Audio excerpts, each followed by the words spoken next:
Investors in the banks will not be protected. They knowingly took a risk, and when the risk didn't pay off, investors lose their money. That's how capitalism works.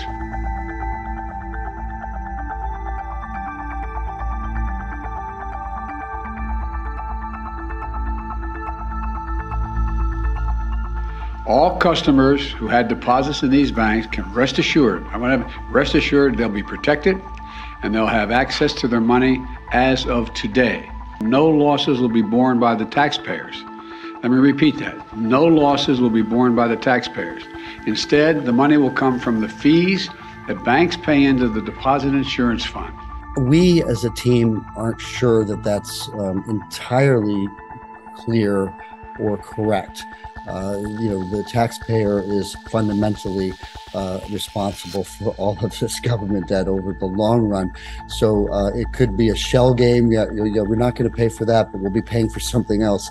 So this is not good for U.S. debt in general.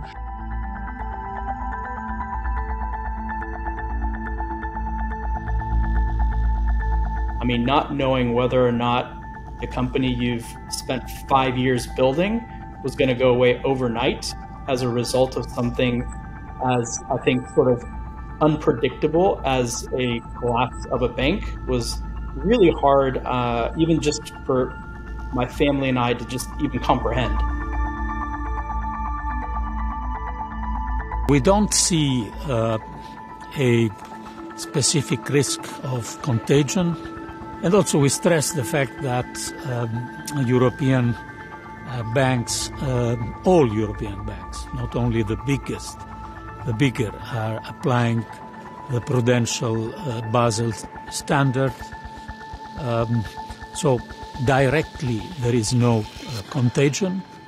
The possibility of indirect impact is something that we have to monitor, but at the moment we don't see it as a significant risk.